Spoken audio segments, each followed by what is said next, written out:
तो हम देखेंगे कि आराधना क्या होती है। जैसे कि आपने पढ़ा एक भजन संहिता 138 के अंदर, इसमें लिखा है कि मैं पूरे मन से तेरा धन्यवाद करूंगा और देवताओं के सामने भी तेरा भजन गाऊंगा।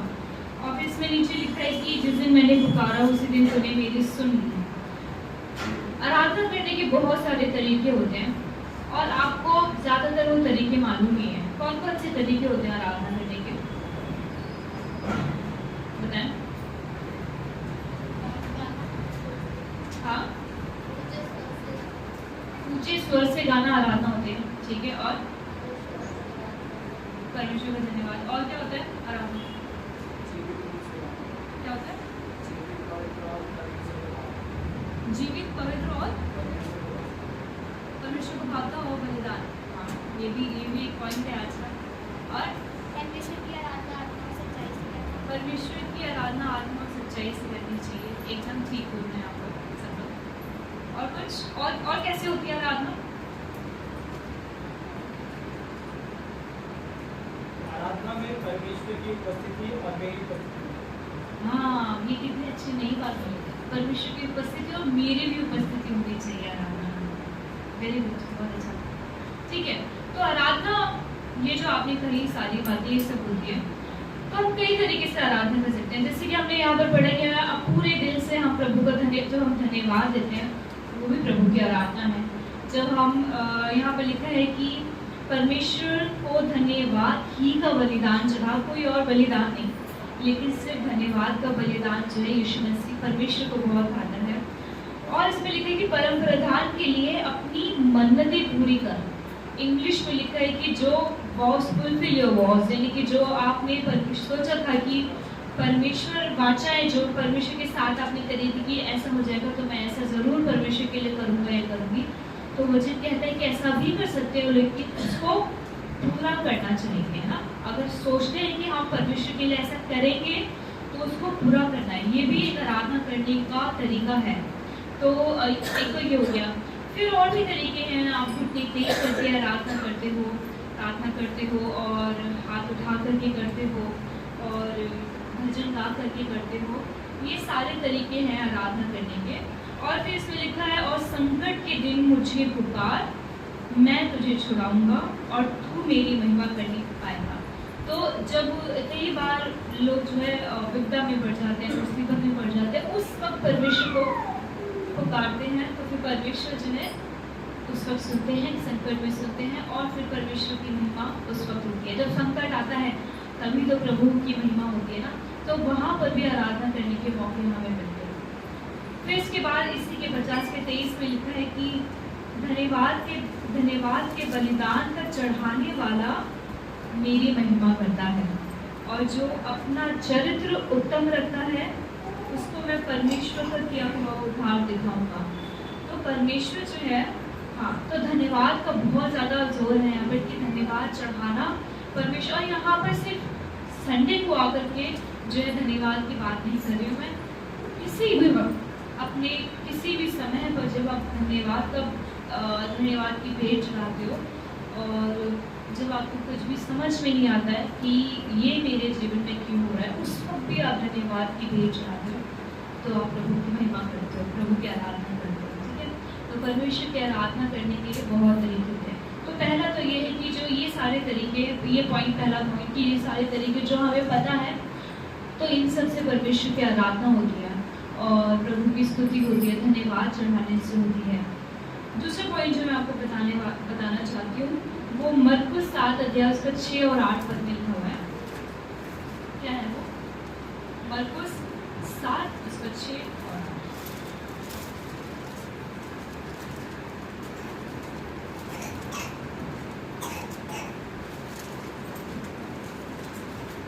उसने उनसे कहा, यशायाह ने तुम कपटियों के विषय में बहुत ठीक भविष्यवाणी की, जैसा लिखा है, ये लोग होठों से तुम मेरा आदर करते हैं पर उनका मन मुझसे दूर रहता है। ये व्यर्थ मेरी उपासना करते हैं क्योंकि मनुष्यों की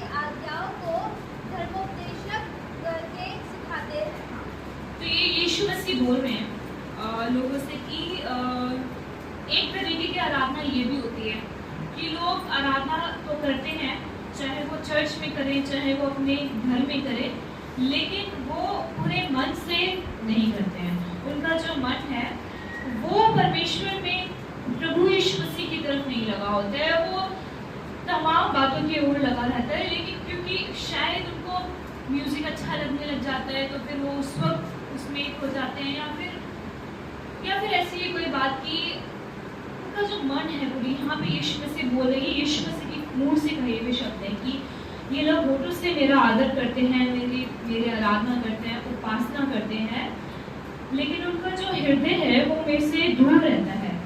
और क्योंकि मनुष्यों की आज्ञाओं को धर्मोपदेश करके सिखाते हैं, क्योंकि हाँ ये जो फरीसी शास्त्री थे उन लोगों के लिए यीशु मसीह बोलते हैं कि जो अपनी बात को जो है परमेश्वर की बात करके ये लोग सिखाते हैं, और फिर ऐसे भी लोग हैं जो इनको मानते हैं और उनका जो मन है वो इन बातों पे लगता है बजाय इसके कि परमेश्वर का वचन क्या कहता है। तो परमेश्वर का वचन के अंदर जिसका मन नहीं होता है और वो किसी भी तरीके से आराधना करता है, स्तुति करता है, लेकिन बिना परमेश्वर के वचन को भाग करके, जो भजन संहिता में लिखा है कि धन्य है वह व्यक्ति जो दिन रात मेरी व्यवस्था से प्रसन्न रहता है, खुश रहता है और हमेशा उसके ऊपर ही मनन करता रहता है, उसके ऊपर ध्यान करता रहता है। जो दिल है आपका, जो दिल है वो कहाँ पर है? जो आपका दिल क्या सच में परमेश्वर की आराधना करने में है? मैं जब भी आराधना का शब्द इस्तेमाल कर रही हूँ, मैं संडे की आराधना के अलावा पूरे हफ्ते की बात कर रही हूँ। यहाँ पे संडे को आकर के आराधना करना बहुत आसान है, बहुत ज़्यादा आसान है, क्योंकि यहाँ पर एक क्वायर आपको मिल जाती है, यहाँ पे वर्शिप टीम आपको मिल जाती है और ऐसा माहौल क्रिएट हो जाता है, तो यहाँ पर आराधना करना बहुत आसान होता है।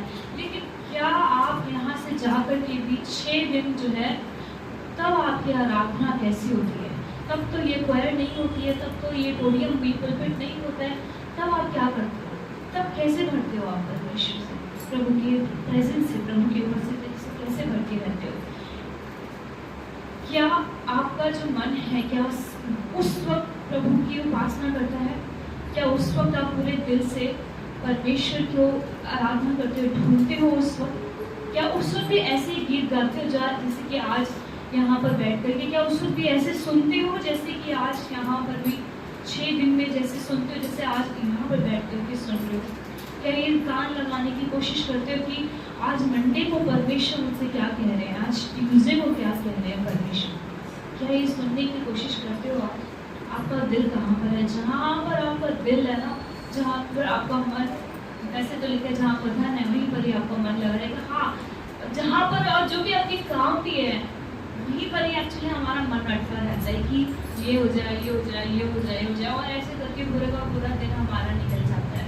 लेकिन परमेश्वर यहाँ पे यीशु मसीह कह रहे हैं कि व्यर्थ है वो उपासना, व्यर्थ उपासना है वो। तो यीशु मसीह ऐसे शब्द का इस्तेमाल करते हैं कि वो उपासना व्यर्थ है जो पूरे दिल से मेरे लिए नहीं हो रही, पूरे दिल से नहीं हो रही। वो उपासना यीशु मसीह कभी संडे की उपासना की बात कभी नहीं करी। यीशु मसीह कि संडे को मेरी उपासना जो करता है ना वो बहुत अच्छा व्यक्ति है, बहुत अच्छा मेरा जन है, बहुत बढ़िया व्यक्ति है। नहीं, संडे की उपासना से यीशु मसीह खुश नहीं होने वाले।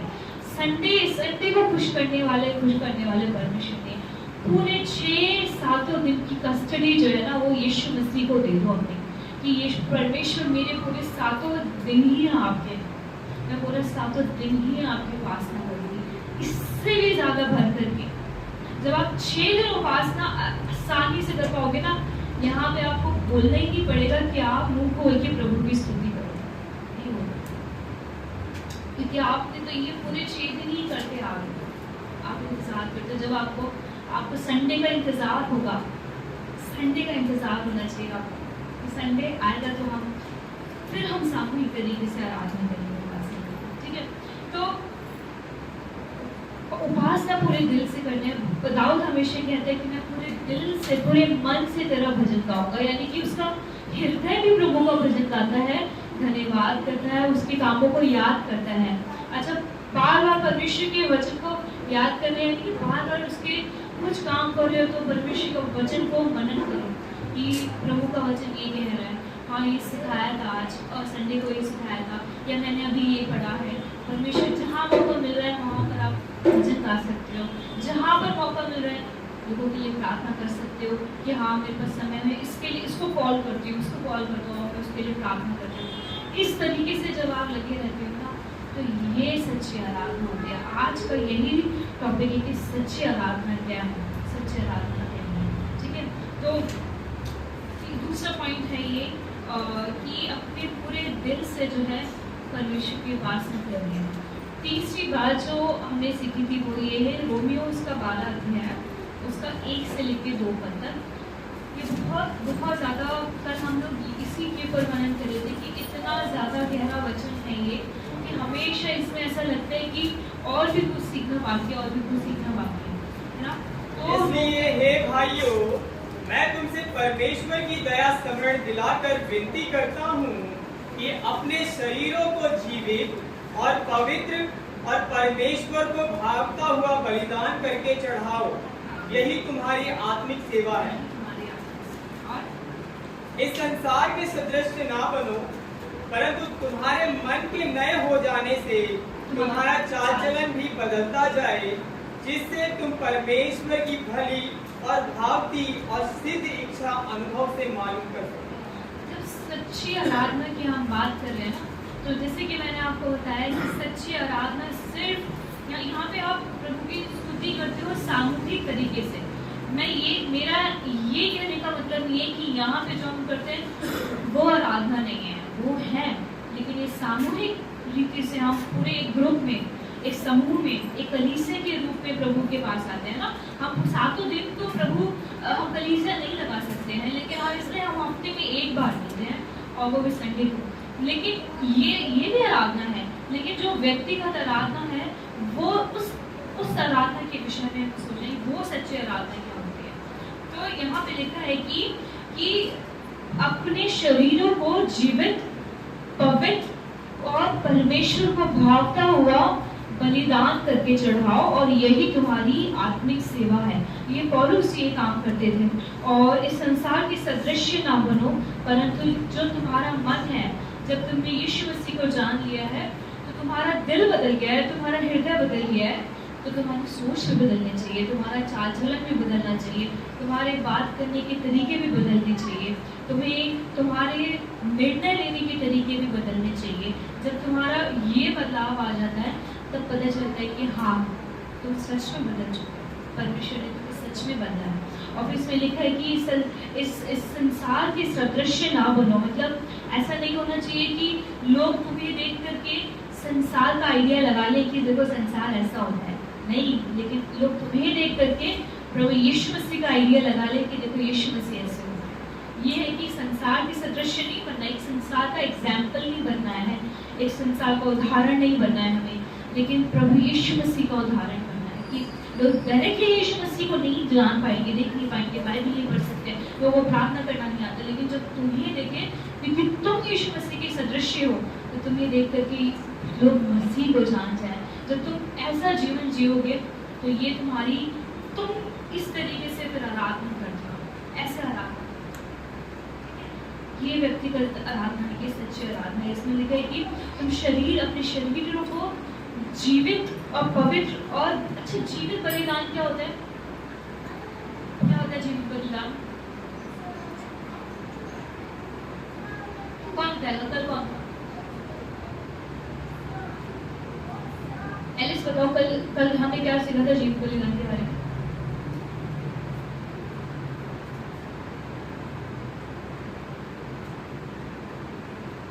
ठीक है, मैं बताती हूँ। परमेश्वर का वचन हमें बताता है कि एक हमें जीवित बलिदान जो है बनना है। अब बलिदान, अच्छा बलिदान किससे जीवित हो सकता है? सोचा आपने कभी कि बलिदान, जीवित बलिदान क्या होता है?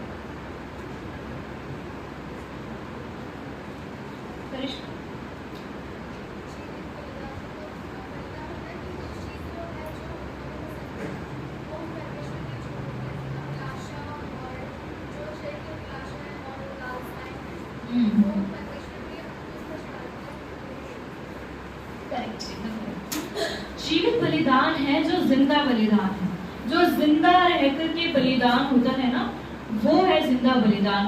कोई मरा हुआ बलिदान नहीं, कोई बासी बलिदान नहीं, लेकिन जिंदा फ्रेश जो बलिदान है उसको बोलते हैं। इसका जो बेस्ट एग्जाम्पल है वो प्रभु यीशु मसीह ही है। प्रभु यीशु मसीह जब हम बलिदान के विषय में बात करते हैं तो बलिदान यानी कि क्या सोचना है हमें, एक मृत्यु।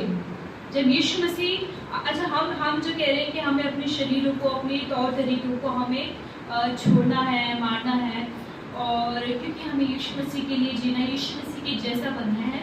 जो यीशु मसीह जीवित बलिदान, जो यीशु मसीह जीवित बलिदान है, वो एक ऐसा बलिदान है कि वो उनको पता है कि बलिदान यानी कि मृत्यु। जब वो अपने विषय में सोचते हैं, वो ये सोचते हैं कि मुझे बलिदान होना है, मुझे आगे जाके मृत्यु सहनी है, मुझे मृत्यु उठानी है। ठीक है, ये बलिदान के विषय में यीशु मसीह बात करते हैं। तो जब आपको वचन बताता है कि आपको भी एक जीवित बलिदान बनना है और पवित्र और भागता हुआ बलिदान बनना है, तो अब मैं जिंदा रहने के विषय में भी सोचूंगी।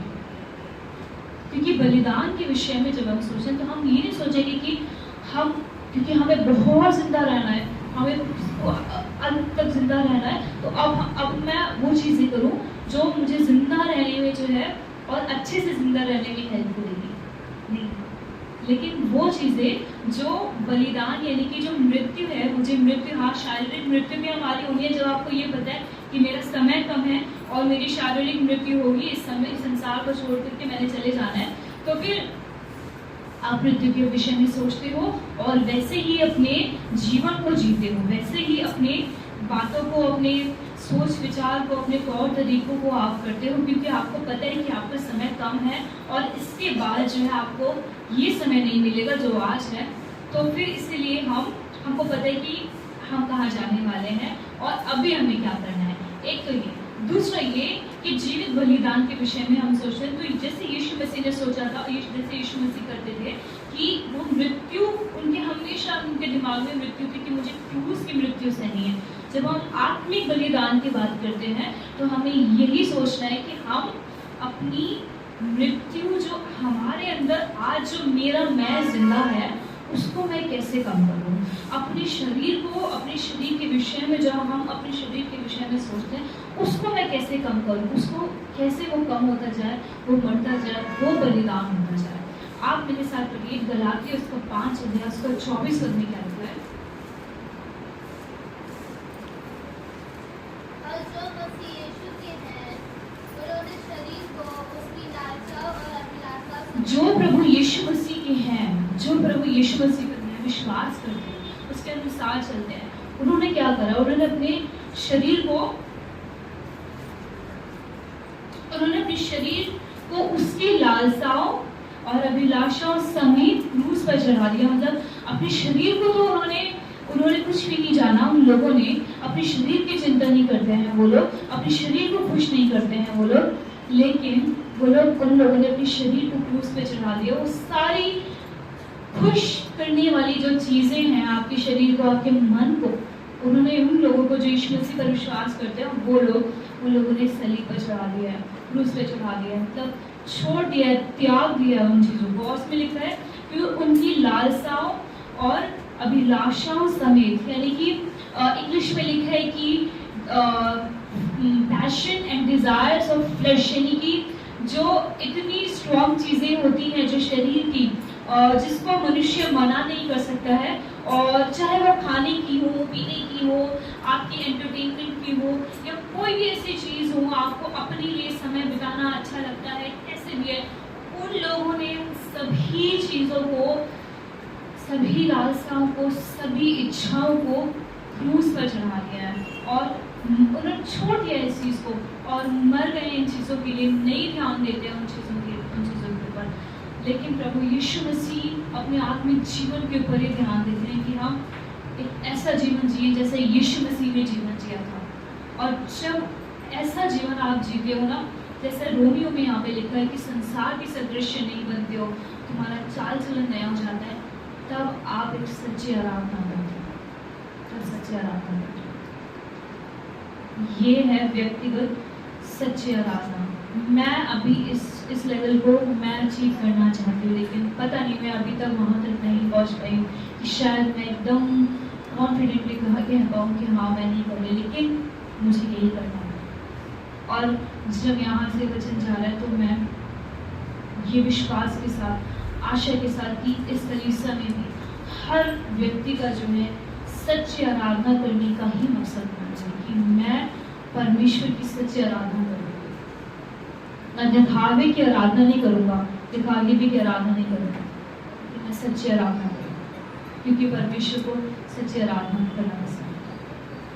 तीसरा जो पॉइंट है वो ये है कि क्यों हम प्रभु की आराधना करें, क्यों हम प्रभु की स्तुति करें।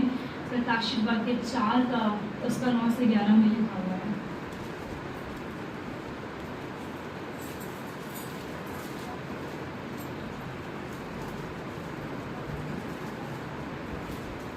जब वह प्राणी उसकी जो सिंहासन पर बैठा है और जो युगायुग जीवित है महिमा और आदर और धन्यवाद करेंगे, तब 24 प्राचीन सिंहासन पर बैठने वाले के सामने गिर पड़ेंगे और उसे जो युगायुग जीवित है प्रणाम करेंगे, और वे अपने अपने मुकुट सिंहासन के सामने यह कहते हुए डाल देंगे, हे हमारे प्रभु और परमेश्वर, तू ही महिमा और आदर और सामर्थ्य के योग्य है, क्योंकि तू ही ने सब वस्तुएं सृजी और वह तेरी ही इच्छा से थी और सृजी गई।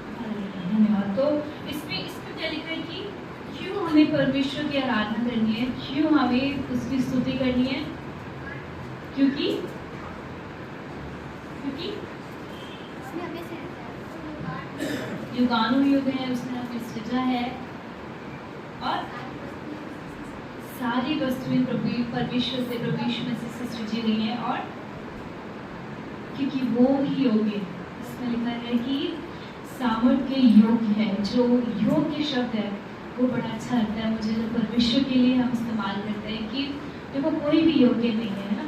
अगर आपको कोई भी आपका फेवरेट मनुष्य, फेवरेट व्यक्ति आपका, उसके अंदर भी आपको 10 कमियां नजर आ जाएंगी कि हाँ किसी दिन इसने ये भी करा था, ये भी करा था, लेकिन परमेश्वर ऐसे हैं कि परमेश्वर के अंदर आपको कोई कमी नजर नहीं आती। इसलिए वो ही सच्ची स्तुति के सच्चे आराधना के काबिल है, वही होगा और कोई भी नहीं। मनुष्य में आपको इसमें लिखा है कि वो प्राचीन अपने मुकुट को डाल देते हैं परमेश्वर के सिंहासन के सामने। वो कहते हैं कि परमेश्वर ही स्तुति के योग्य है, परमेश्वर की स्तुति के काबिल है। परमेश्वर ये भी एक, जब आप सोचो आपके पास आपको कोई शिक्षा याद नहीं है, कोई वचन याद नहीं आ रहा आपको, आप अगर ये भी सोचोगे ना कि परमेश्वर कितने सुंदर है, परमेश्वर कितने अच्छे हैं, ये सब कुछ परमेश्वर ने रचा है, ये सब कुछ आप प्रकृति को देखो, आप नेचर को देखोगे, आपको कितना सुंदर लगेगा कि परमेश्वर ने कैसे सब कुछ बना दिया, क्या दिमाग में था परमेश्वर, कितने सुंदर परमेश्वर।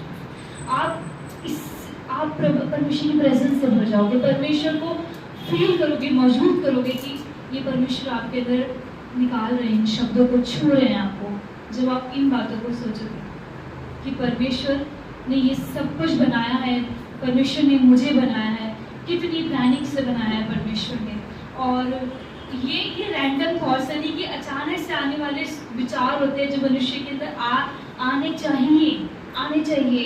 कुछ काम कर रहे हो अपना ऑफिस में, अपने घर में, या फिर कहीं बाहर जा रहे हो, आते जाते एकदम से सोचो कि परमेश्वर ने कैसे सब कुछ बना दिया है, और परमेश्वर कितने अच्छे हैं, परमेश्वर कितने काबिल हैं परमेश्वर। और भले ही आपकी प्रार्थना ये ना सुनी हुई, वो ना सुनी हो, लेकिन प्रभु कितने अच्छे हैं। तो आप ये सोचोगे तो आप परमेश्वर की सच में प्रेजेंस से भरोगे, उसकी मौजूदगी से भर जाओगे।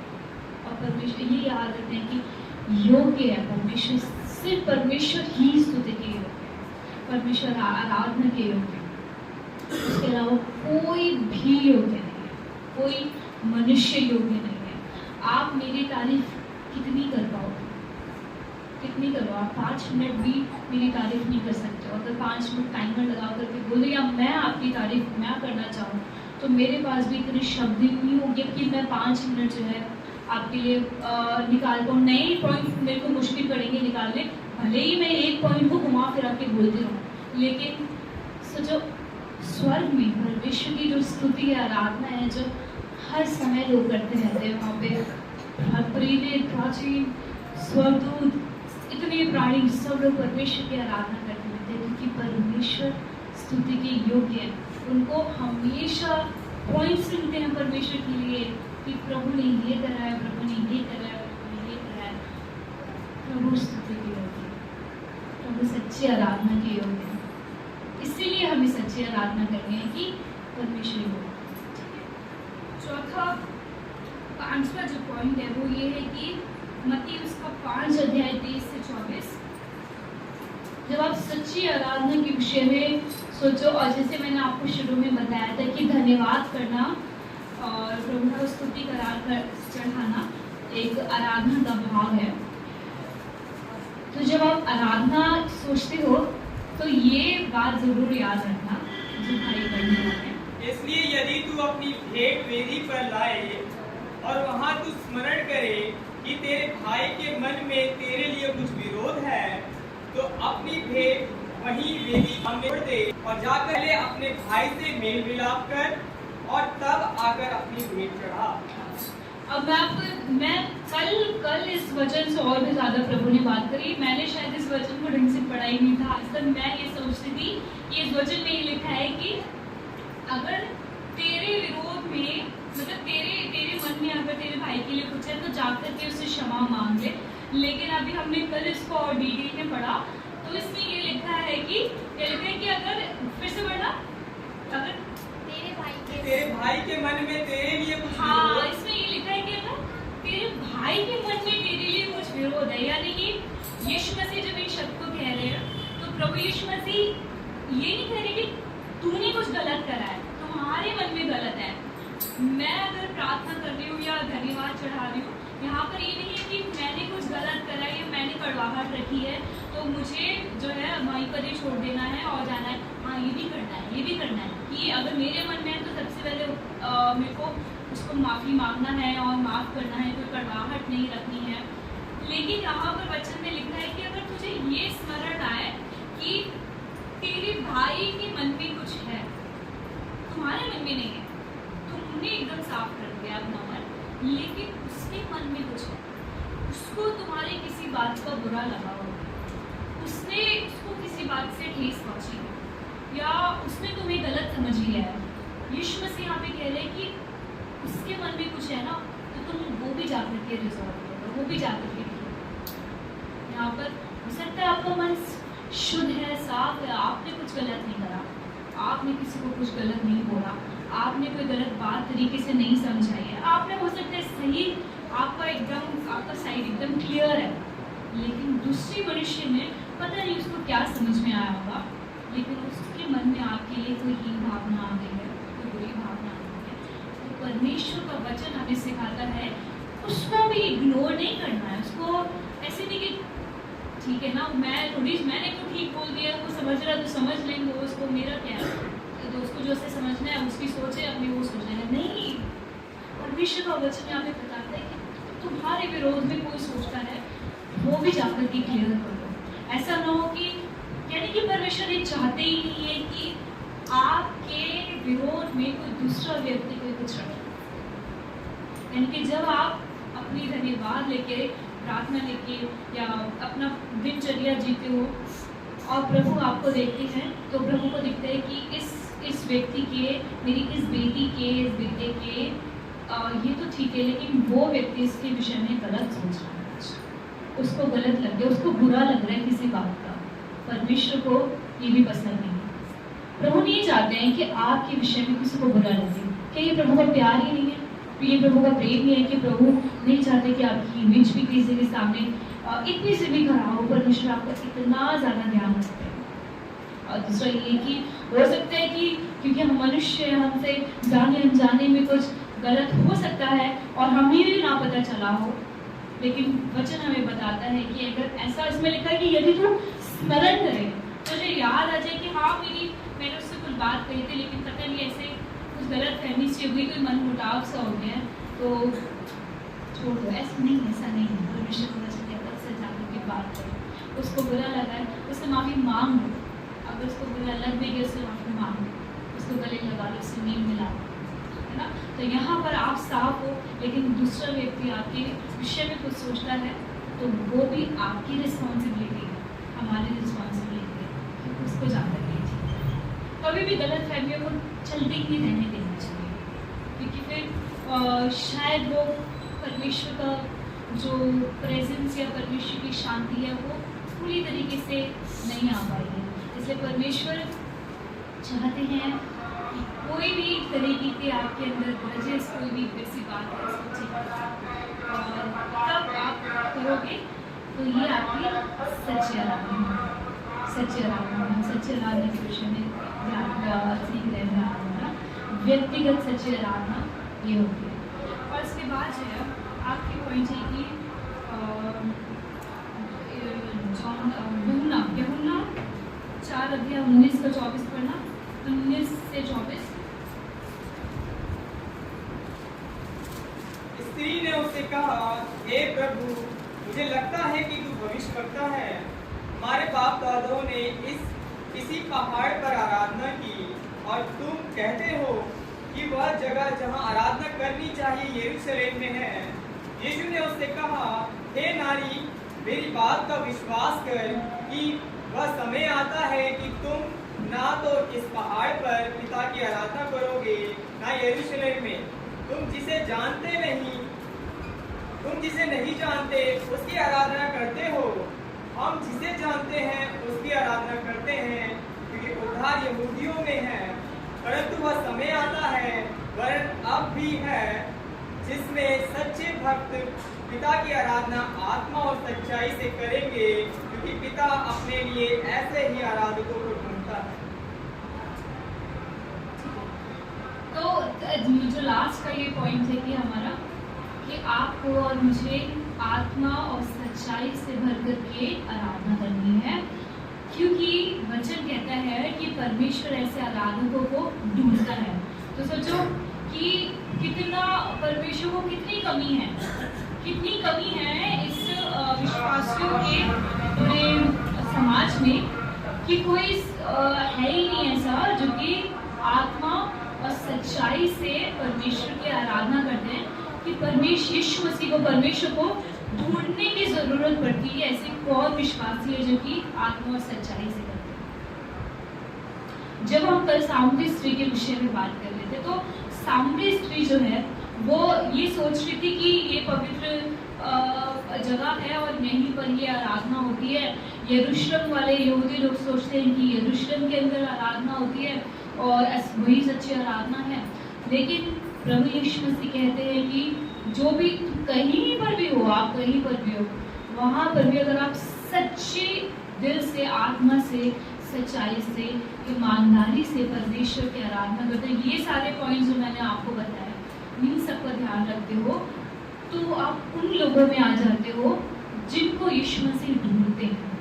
तो जब परमेश्वर यीशु मसीह ढूंढने को निकलेंगे कि मैं ऐसे लोगों को ढूंढना चाहता हूँ कि जो मेरा आराधना सच्चाई से करता है और आत्मा से भर के करता है, और आपका प्रकार जो है यीशु मसीह को मिल जाएगा। आपको ऐसे विश्वासी बनना है कि आप जब प्रभु ढूंढने पर आए कि मेरे को सच्चा भक्त ढूंढ जाए, मुझे सच्चा भक्त चाहिए, तो प्रभु यीशु कलीसिया के लोगों का पता प्रभु को मिले कि हाँ, सच्ची आराधना तो यहीं से ही होती है। हाँ, सच्ची आराधना तो मेरा ये राहुल बेटा ही करता है, मैं तो इसी के पास ही आता हूँ बात करना। तो ऐसी आराधना करनी है, इसकी सच्ची आराधना। फिर से मैं बताऊँ कि सच्ची, यहाँ पे संडे वाली आराधना के विषय में मैं नहीं सच्ची आराधना करती, ये भी है, लेकिन जो आप 6 दिन करते हो अपने घर में, वो सच्ची आराधना है। वो सच्ची आराधना कि कैसे आप प्रभु को 6 दिन में कैसे रखते हो, प्रभु को कैसे ढूंढते हो। क्या प्रभु की जैसे यहाँ सुनते हो 6 दिन में भी सुनते हो? क्या कभी भी आपको कभी गीत गाने का टाइम मिलता है? क्या आपको दूसरों को बताने का टाइम मिलता है? कि आपको अपने मन में क्या है उसको ठीक करके प्रार्थना में समय निकाल के बैठने का टाइम मिलता है? क्या आपको अपने शरीर को आप जीवता, भावता, पवित्र करके बलिदान करने का समय मिलता है आपको? क्या आपको इन सारी बातों पे विचार भी करने का समय मिलता है? या बस यहाँ से जा करके एकदम 6 दिन पूरे आप एकदम व्यस्त हो जाते हो, फिर यहाँ पे 7वें दिन आप आ जाते हो। यीशु मसीह कहते हैं कि ऐसी उपासना तो व्यर्थ उपासना है, और इस उपासना से कुछ नहीं होगा, सच में कुछ भी नहीं होगा। अगर आप सच में चाहते हो कि ये सब जो हम कर रहे हैं ये फल लाए, तो आपको एक सच्चे आराधक बनना पड़ेगा, डेवलप करना पड़ेगा अपने आप को, और संडे का विश्वासी भी बनना पड़ेगा, लेकिन 7 दिन का विश्वासी बनना है। 7 दिन का विश्वासी। प्रभु क्या सिर्फ संडे को एक्टिव होते हैं? सिर्फ संडे को प्रभु हम आते हैं यहाँ पे एकदम तैयार व्यार हो कि प्रभु थोड़ी है ऐसे। प्रभु तो 7 दिन ही ऐसे ही, 7 दिन ही वो इतनी ही है। जैसे आज आपको लग रहा है कि प्रभु आज हमें कितनी अच्छे से सुन रहे हैं, प्रभु की कितनी मौजूदगी है यहाँ पर, है ना। प्रभु हर दिन ऐसे ही है, प्रभु हर दिन ऐसा सोचते हैं, प्रभु हर दिन ऐसा करना चाहते हैं। हमें ये तो नहीं कह रहे कि आप अब हमें हर दिन जो है आप ऐसी कलीसिया लगा करके बैठो, अब ऐसा तो हो नहीं पाएगा, लेकिन आप ये सारी चीज़ें तो कर सकते हो। आप अपने जीवन को आप सच्चे आराधक के रूप में आप एक आराधक बन सकते हो। जब हम कल बात कर सैप कॉलेज जो है वो तीन विषय की आराधना के विषय में बताते हैं कि एक तो ये विषय, एक तो ये तरीके की आराधना है जो हम करते हैं, यहाँ पर गीत गाते हैं और प्रभु को सुनाते हैं, स्तुति करते हैं, एक ये तरीका है। दूसरा तरीका ये कि जब हम परमेश्वर से सुनते हैं और प्रभु क्या कहते हैं और परमेश्वर की बातों को उस पर मनन करते काम लगाते हैं। तीसरा ये आराधना है कि जब हम शांत रह करके, चुप रह करके वो करते हैं जो प्रभु करने को कहते हैं, तो वो भी एक तरीके का आराधना है। चुप रहना भी एक आराधना है, शांत रहना एक आराधना है। शांत रहना ये नहीं कि मौन रहो, लेकिन ये कि चुपचाप रह करके परमेश्वर जैसे आपको बता रहे हैं करने के लिए, जब आप वो करते हो तो आप प्रभु की आराधना अपने मन में करें। जब अब्राहम जा रहा था बलि चढ़ाने के लिए और अपने बेटे की बलि चढ़ाने के लिए, वो बलि चढ़ाने के लिए ही जा रहा था। अब उसका विश्वास, अब उस परमेश्वर ने ये तो बोला था कि हाँ मैं इसे से ही जाते निकालूंगा, अब वो कैसे पूरा होगा। और वो अब्राहम के मन में ये सवाल नहीं थे कि प्रभु आपने ऐसा बोला था और आपने तो इतने दिन के बाद 100 साल में आकर के मुझे इज़हार दे दिया, उसके बाद प्रभु आप ये कह रहे हो। ऐसा नहीं कि अब्राहम जो है उपवास रखने चला गया, अब्राहम लंबी प्रार्थना करने चला गया, नहीं। अब्राहम वो ही वैसा ही करा जैसे कि प्रभु ने उसको करने के लिए बोला। उसने कोई क्वेश्चन नहीं करा, उसने कोई तर्क नहीं करा। जब आप आज्ञाकारिता इस लेवल की करते हो कि परमेश्वर मुझसे जो कह रहे हैं मैं बस वही करूँगा, वो सच्चे आराधना, शांत रह करके, ना प्रभु को सवाल करके, ना प्रभु को बहुत ज़्यादा अपनी बुद्धि, अपनी विचार रख करके प्रभु जैसा कहते हैं वैसा करते हो, तो ये एक सच्ची आराधना है। अब्राहम की ये सच्ची आराधना थी। प्रभु उस वक्त जब अब्राहम जा रहा था इसहाक को बलि चढ़ाने के लिए, वो सच में अपने बेटे को बलि चढ़ाने के मकसद से ही जा रहा था। उस वक्त प्रभु की आराधना करता, वो आराधना थी जब वो जाते वक्त करा। वो जब सोचो, जब वो यात्रा भी कर रहा होगा, वो जब जा रहा होगा, उसके मन में उसके बेटे के लिए तो प्रेम जरूर होगा ही होगा, लेकिन उसके लिए परमेश्वर, उसके मन में परमेश्वर के लिए वो उतना ही प्रेम होगा। इसलिए ये सब करने की हिम्मत हो जुटा पाया। आज परमेश्वर हो सकता है आपको अपने बच्चों की बलिदान करने के विषय में नहीं बोलेंगे, लेकिन आपको छोटी छोटी बातें तो बोलेंगे। प्रभु ऐसा करो, प्रभु बोलेंगे साथ कुछ करो, प्रभु बोलेंगे ऐसा मत बोलो, प्रभु बोलेंगे ऐसा स्वभाव मत रखो, प्रभु बोलेंगे जैसे बच्चे भी लिखा है कि उससे जाके माफी मांगो, प्रभु बोलेंगे कि उसको माफ कर दो, है ना। ये चीजें हमारे लिए करना बहुत मुश्किल है। नहीं, ये चीजें मुश्किल नहीं है, और अगर है भी तो परमेश्वर का सामर्थ्य आपके साथ, कि परमेश्वर का सामर्थ्य जो है आपसे सब कुछ करना है। जो बड़ी बड़ी परीक्षाएं थी वो तो बाइबल के लोगों ने सह ली। बाइबल के लोगों ने सारी बड़ी परीक्षाएं सह ली, आपके ऊपर कोई बड़ी परीक्षा नहीं आने वाली है, कोई ऐसी परीक्षा नहीं आई है ना, लेकिन आपको सिर्फ अपने जीवन को ही समर्पित करने की बातें आपके सामने आएंगी। परमेश्वर आपके जीवन के ऊपर ही नजर रखते हैं कि आप एक पवित्र जीवन जियोगे तो उतना काफी है परमेश्वर के ऊपर डिपेंडेंट रहना सीखोगे, निर्भर रहना सीखोगे, हर बात के लिए परमेश्वर के लिए काफी है। एक मैच्योर विश्वासी बनने की कोशिश में लगोगे, परमेश्वर के लिए काफी है। प्रभु को नहीं चाहिए कि आप ऐसे जैसे नींद में भी प्रभु ने यूना को भेजा, या इतनी चीज़ें करी प्रभु ने, जैसे अब्राहम को भेजा ना, और दाऊद के साथ प्रभु इधर उधर रहे, प्रभु दाऊद के साथ बड़ी बड़ी चीज़, ये सब नहीं हो सकता आपके साथ हो सकते हैं ना। हम लोग अब आज के समय में ये नहीं हो पाएगा, लेकिन जीवन के ऊपर पश्चातापी जीवन जो है आज हमको जीना है, और यही आराधना है, यही सच्ची आराधना है।